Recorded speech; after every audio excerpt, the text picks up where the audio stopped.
Good evening, everyone. Welcome to day 4 today. And today we continue with the tips on how to achieve financial freedom. Yeah, the right mindset for financial freedom. As you know, I started it on 1st of July. Today is the 4th of July, and we're going to do this every day for the next another 6 days, another 7 days, or 6 days rather.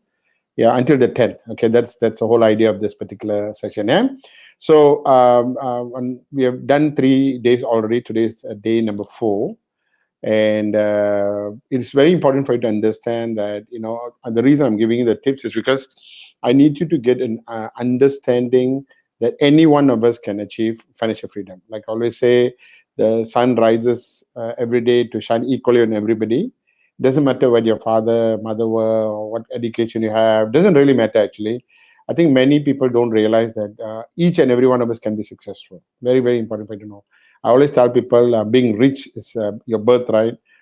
Being abundant is your birthright. When we are born, we have certain fate, which is why we are born on a certain date or a certain time. But if we know and we do certain things, like I teach in law of attraction, ho'oponopono, you will actually be able to come out of whatever you're going through and be financially free. So I need you to understand that though you're born on a certain day or a certain time, your parents are certain people, and there's this, according to astrology, you have certain luck, but that is not your destiny. Your destiny is something you can create, and your destiny is based on law of attraction and ho'oponopono plus all these habits that I'm actually talking to you about. Yeah. So today's tip number 4, the title of the tip, okay, the right mindset that I want to talk to you about is how you manage your income will decide how fast you become financially free. How you manage your income will decide how fast you attain your financial freedom. It's very important for you to understand that a lot of people don't manage their money properly. One side of it is the expenses, the other side of it is the income. Yesterday, we talked about the expenses, and I talked about why you need to record your expenses, keep track of it. And I told you 3 reasons why you do that. Number one, you will then know how much of money you're wasting and which areas you're wasting. Number two, you realize that how to budget yourself for the future so that you know how to manage your money. And number three, and I said, if you were to take care of your expenses, then universe or God will look at you and say, since you're disciplined, since you're careful, I'll give you more. So that's what I talked about yesterday. So today we are going to talk about income. Okay. Now some of you got one income, some of you two income, some of you three, four incomes, you would have different income. But there's a way to manage your income, and that's what we're going to talk about today. A lot of times people will tell me things because I told you the other day the way to become financially successful or to become, the definition of wealth is that your wealth ratio must be more than one, I said. And I told you that you need to have passive income. And when I was talking passive income, I told you about how you need to have properties and how you maybe have to have investment, how you need to have money in FD, and how you can make passive income, how you can start a franchise business. So it'll be a common fact for many of you will be like, but Mr. Kati, I don't have money. How do I buy property? How do I buy stock? How do I buy shares? A lot of people tell me, Mr. Kati, I'm actually, like sometime above water, sometime underwater, sometime above water, sometime underwater. So how do I actually have the extra money to do whatever I want to do? Of course, there are many businesses you can do without any investment. Okay. And those are like, going into an MLM business or unit trust or becoming an agent of unit trust or doing insurance. You don't need capital. You can do it. But a lot of people don't go into it. So if you really want to make passive income and be able to become successful, you need to know that you have to do something about it, and you need to have capital to do something about it. But the problem is, if you're above water, underwater, above water, underwater, then how do you do? So even when I tell people to, you need to, save money, people will like, how to save money, and a lot of people need to understand, if you're working for somebody, it makes it more difficult, because when you're working for somebody, your income is so much as well. And that's another reason why people find it very difficult. I used to joke and I'll say, maybe you need to really cut down your expenses. Like, you go to a shop, instead of buying a te tare kurang manis, maybe you need to buy air suam kurang manis, or you must ask for roti telur tamar telur. That's how you save money. But that's not how you live. you know if you read the book Science of Getting Rich, which I showed many times, it says that you can only remember one life. I mean, we can't remember last life. We don't know where's the next life. We only remember this life. But we need to enjoy this life. We need to enjoy every moment of our life. So you cannot go and, roti telur, tamat telur, and, I cannot eat this and I cannot eat that. I shouldn't eat that. I have to save money. No, see, you need to know how to manage your income first. When you manage your income, just like I told you yesterday about managing expenses, a lot of good things will come to you. So today's topic is how you manage your income will decide how fast you become financially free. So are you ready? I hope you got a paper and a pen with you. So you will write down in today's session. So all of us will have income. Okay, we'll have different types of income, but let's assume that most of you actually work and therefore you got one income. Okay, let's talk about it now. The concept I'm going to share with you, you must use for all your income. Different. You get rental income, same concept. Business income, same concept. Any other income, dividend, interest, same concept. But let's talk about one income. Let's say you got one particular income, either from your business or you're getting from your job. Let's say from a job. So let's say you make 5,000 ringgit income. Okay, income, 5,000 ringgit. Now, when you get this 5,000 ringgit income that you get, I'm talking about gross salary. I'm talking about gross, not net, gross. So whatever, when you make this money, this is what you need to do. You need to divide your salary into 5 areas. You need to divide them into 5 areas. Okay, very important. You write down and listen and do this. Many of you will find it difficult to do this initially because you always, like I told you, some people are above water, underwater every month. So you'll wonder how to do it. But you have to start. Okay, you have to start. That's the most important thing. So when you get your salary, let's say your salary is 5,000 ringgit or income is 5,000 ringgit. Okay, what you need to do is this. You need to break it up into 5. 60%, which is 3,000 ringgit, is for expenses. All your household expenses, all the expenses will be 60%, which is 3,000 ringgit. Okay, 10% is for investment, which is 500 ringgit. You put investment. So 60% is for your monthly expenses for everything, which is 3,000 ringgit. Let's say your salary is 5,000. So salary 5,000, I'm talking about 60% is for your necessities. We call it all expenses. 10% is for investment. So what you need to do is this 10% you keep, and you take it, and then you can either invest in unit trust, you invest in your insurance policies, you invest not the payment for policies. You're talking about a flexi plan or some policy that you're investing, or you use the money to buy property. I'll teach you how later on, another one of the days. But I need you to first do this. So 60% for necessity expenses, 10% investment, 10% is for play and fun. 10% is for play and fun. So 500 ringgit from the salary put aside, which is actually for fun. Fun means you go for a holiday with the family, you save. In 1 year, you got 5,000 ringgit. Then you take it and take your family to go to Genting Highland or go to Bangkok for a holiday. But let me tell you something very important for you to understand, that for more money to come, you must be happy. And for you to be happy, you must make sure you also play. You also have fun. Many of you don't do that because you work, no money, no time. Cannot. You will never be able to become rich because you need to understand that you must put aside. When you decide to put aside, you will have money. I'm telling you today. The way the universe works is you must start first the habit. So 60% for necessity, 10% for investment, 10% for play and fun, 10% for charity, 10% for savings, emergency, or self-development. Okay, I repeat. So 60% of your salary goes for necessities, 10% goes for investment, 10% goes for play and fun. Okay, 10% goes for charity. You have to do charity. All of us must do charity, and you put aside some money so that you can do some good charity.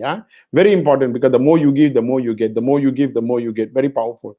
And sometimes you want to be financially rich, you need to have that kind of habit, because when you start giving, much more will come. A lot more will come. Okay. And then the last one is 10% for savings, emergency, and self-development. Savings is you just need to aside some. It also can be for emergency. Suddenly you need extra money for something. It's short of money, you need to take from there. Or you can also put aside that money for what you call self-development.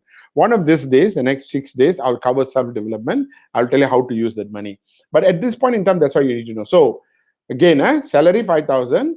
So 3,000 for necessity, 500 for investment, 500 for play and fun, 500 for charity, 500 for savings, emergency, and settlement. Now, assuming if your salary is 5,000 and your necessity, your expenses, your car, house, bill, your children, everything comes to at least 4,000 ringgit. That means you are spending 80% on your necessity at the moment. Okay, fine.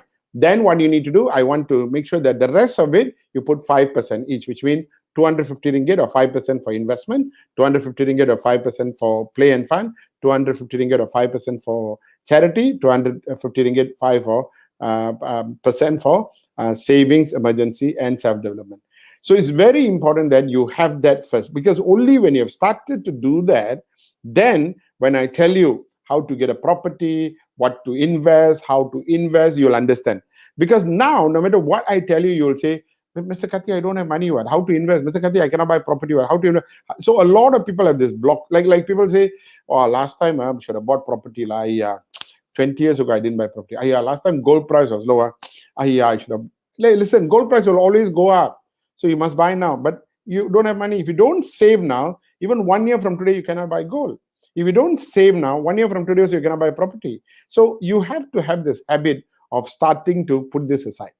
Is that clear? So again, I'm telling you 60% preferably. So when your salary goes up in the future, maybe your total expense is only 60%, then you can have 10%, 10%, 10%. So it's either 60%, 10%, 10%, 10%, 10%, or 80%, 5%, 5%, 5%. Now, let's say you're really, really tight financially. You're like, oh my God, I cannot, Mr. Kati, at this point in time with COVID and everything, I really, really, really cannot. I'm really, really tight. Okay, fine. Then what I would suggest is very simple. You get your salary, just take an amount. Just say, okay, I think I'll just put 100 ringgit for charity, 100 ringgit for investment. Because you see, you can do unit trust investment just for 100 ringgit. Every month, you can put in unit trust. And that 100 ringgit will become very big in the long term. So you can even do that investment. So 100 ringgit for investment, 100 ringgit for charity, 100 ringgit for emergency, 100 ringgit for play and fun. 100 ringgit for play and fun, put aside. Maybe you take the 100 ringgit, take your family, go to Sunway Lagoon and enjoy yourself for 100 ringgit. Maybe 100 ringgit for 3-4 months, then you got about 500 ringgit. Take your whole family, go to Genting Island and have fun. Maybe 500 ringgit, you can go to Portixon, take a hotel for 2 days and stay with your family. This is very, very, very important.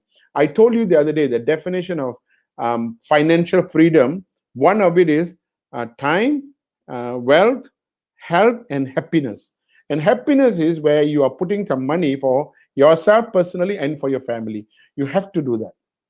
You have to do that because your children grow up very fast. You don't want to be like work, and then, oh, my children grow up already. Don't want to do that.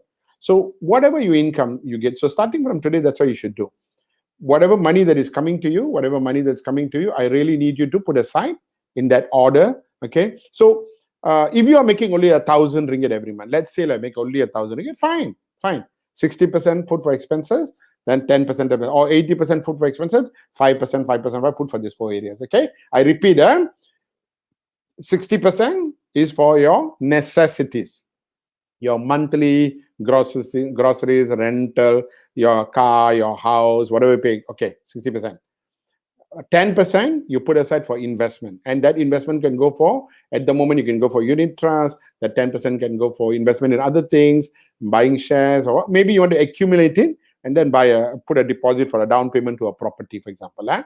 Only when you start putting, so 1 year if you put, let's say if you put now we are in July, right? So end of this year, if every month you put 500, end of this year you'll have 3,000 ringgit because of 6 months, right? 3,000 you can actually put a deposit to buy an apartment block. That's how you start investing. You put 500 for 6 months. In 6 months time, you have 3,000 ringgit for your play and fun. 3,000 ringgit play and fun, you can take your whole family, go down to Bali for a holiday, go down to Bangkok for a holiday, go down to Kota Kinabalu for a holiday. You can fly because 3,000 ringgit is more than enough for that.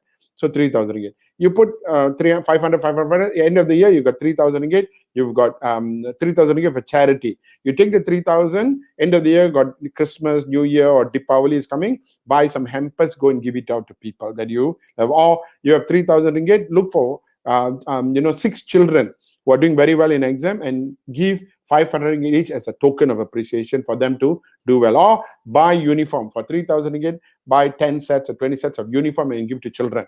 But that's how you must think. so that you always will think, I have money to spend, I have money to play and have fun, I have money to give charity, I've got money to do investment. That is how your feeling must come. And you also have money for savings. Okay, obviously you have some saving, but investment is there. That's why the savings is combined with savings, emergency fund, just in case suddenly you need money. At least you put aside. End of the year you got 3,000. Suddenly you need money, you can take from there. Or put aside some money so that suddenly Mr. Kati is doing a program. You need 100 ringgit to go. You can take it from there because that's self-development. Does that make sense? Or you have some program on how to invest in property, 200 ringgit, that is for self-development.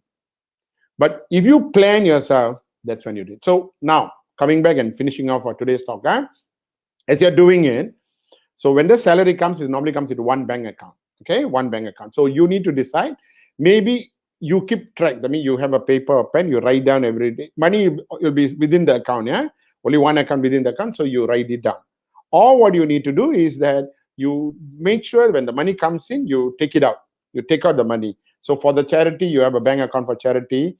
For the play and fun, like you got children, okay, one of your son's account you put for money for play and fun. One of your children's account you put money for actually for charity. So you know how you're keeping, or you yourself open different accounts and keep track of it, because only then you will find more money will come to you. And every time extra income comes, so this happens for everything.